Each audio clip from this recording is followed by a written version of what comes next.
जय भीम दोस्तों, मैं रजत मौर्य आप सभी का स्वागत करता हूं बहुजन साहित्य के इस विशेष सीरीज में, इस खास सीरीज में जहां पर कि हम बाबा साहब द्वारा किए गए कामों को समझने की कोशिश करते हैं। उन्होंने कहां भाषण दिया, किसको पत्र लिखा, किसके पत्र का जवाब दिया, किसने उन्हें डोनेट किया, किसको उन्होंने डोनेशन दिया, राज्यसभा में या विधानसभा में या कॉन्स्टिट्यूशनल असेंबली में उन्होंने क्या कहा, क्या भाषण दिया, किस सवाल का क्या जवाब दिया, क्या विचार रखे। इन सारी चीजों को मैं प्रतिदिन तारीख के हिसाब से आप लोगों के बीच में लेकर आता हूं, जो कि डिजिटल प्लेटफॉर्म पर अभी तक किसी ने नहीं किया है। तो मेरे काम को थोड़ा सा सराहें, वीडियो को शेयर कीजिए। अगर आप लोग वेल ऑफ हैं, फाइनेंशियली आप वेल ऑफ हैं, तो आप लोग बहुजन साहित्य की आर्थिक मदद करें। उसके लिए मेरे अकाउंट डिटेल आपको नीचे डिस्क्रिप्शन बॉक्स में मिल जाएंगे।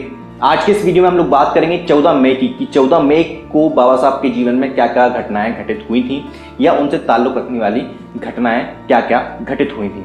14 मई 1916, 14 मई 1916 को रॉबर्ट जे मोफाल कोलंबिया विश्वविद्यालय में डॉक्टर अंबेडकर के सहछात्र ने डॉक्टर अंबेडकर को 4 के पत्र को स्वीकार करते हुए एक पत्र लिखा, जिसमें डॉक्टर अंबेडकर ने मई के मध्य में परीक्षा देने की योजना बनाई थी। शोध प्रबंध फ्रेंच और जर्मन के बारे में पूछताछ करते हैं और क्या सब कुछ तैयार है, मतलब वहां पे सारी चीजें सही हैं, इसका पूछताछ करते हैं। 14 मई 1918, 14 मई 1918 को CS मैक्टागार्ड सचिव London school of economics and political science London ने Shri N C principal Sydenham college of economics Bombay को एक पत्र लिखा, जिसमें व्याख्याता के पद के लिए श्री RM जोशी के नाम की सिफारिश की थी। वे बताते हैं कि श्री अंबेडकर का स्कूल के साथ जुड़ाव किसी निश्चित निष्कर्ष की अनुमति देने के लिए पर्याप्त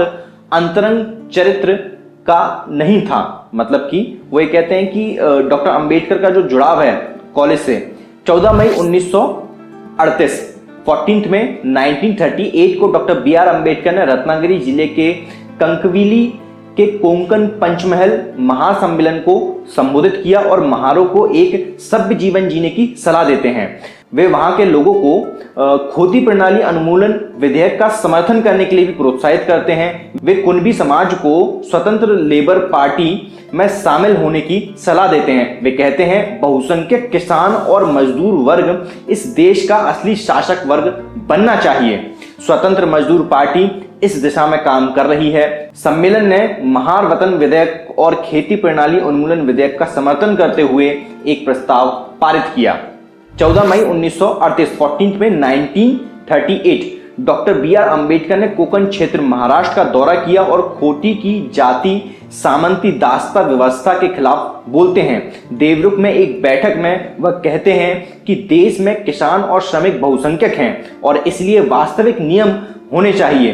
डॉक्टर अंबेडकर कहते हैं कि मैं खोती व्यवस्था से छुटकारा पाने के लिए दृढ़ हूं। 14 मई 1945, 14 मई 1945 को doctor BR Ambedkar Damodar hall के पिछवाड़े के बगीचे में all India schedule caste federation Bombay द्वारा एक बैठक को संबोधित करते हैं। बाबा साहब ने महार समुदाय को 5 और 6 मई को सम्मेलन में दिखाए गए शक्ति प्रदर्शन के लिए बधाई दी। उन्होंने कहा, आपको आराम नहीं करना चाहिए क्योंकि हमें भवन का निर्माण करना है।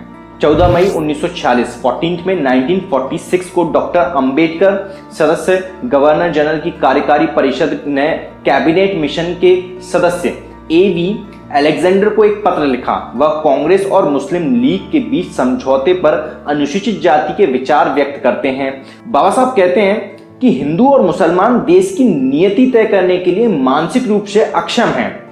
अंबेडकर अछूतों की समस्याओं और उनकी संवैधानिक सुरक्षा उपायों की मांग को आगे रखते हैं। वह शेड्यूल कास्ट को मामलों की जड़ के रूप में अपना अलग निर्वाचन मंडल देने की मांग दोहराते हैं और ब्राह्मणवाद को अछूतों का कट्टर दुश्मन मानते हैं।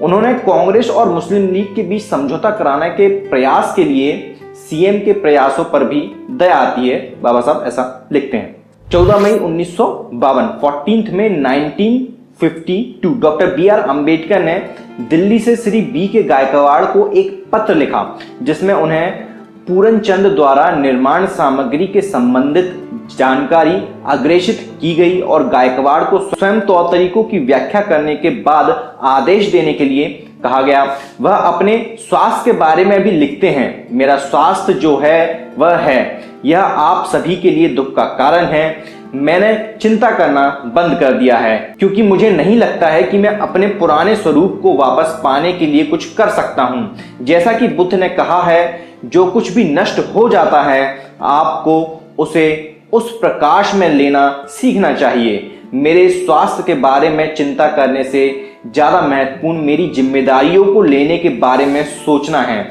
जिसे करने के लिए आपको जल्द ही तैयार होना चाहिए, क्योंकि मुझे यकीन है कि मैं लंबे समय तक नहीं रहूंगा।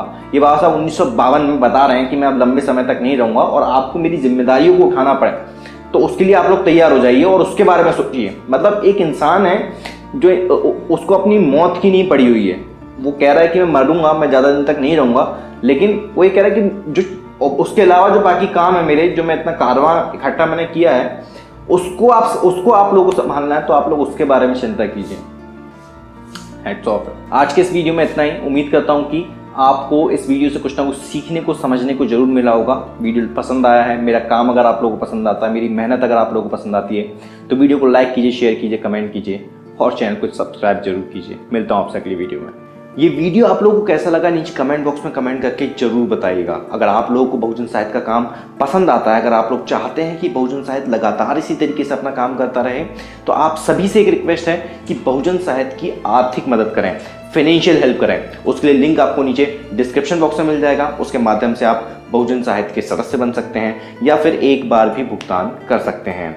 मैं रजत मौर्य मिलता हूं आपसे अगली वीडियो में, फिर किसी किताब के साथ, फिर किसी भी ऑथर के साथ, फिर किसी किताब पर चर्चा के साथ, फिर किसी बुक रिव्यू के साथ। तब तक अपना और अपनों का ध्यान रखें, पढ़ने की आदत को विकसित करें, क्योंकि पढ़ेगा इंडिया तभी तो बढ़ेगा इंडिया। जय भीम, जय भारत, जय संविधान, जय जोहार।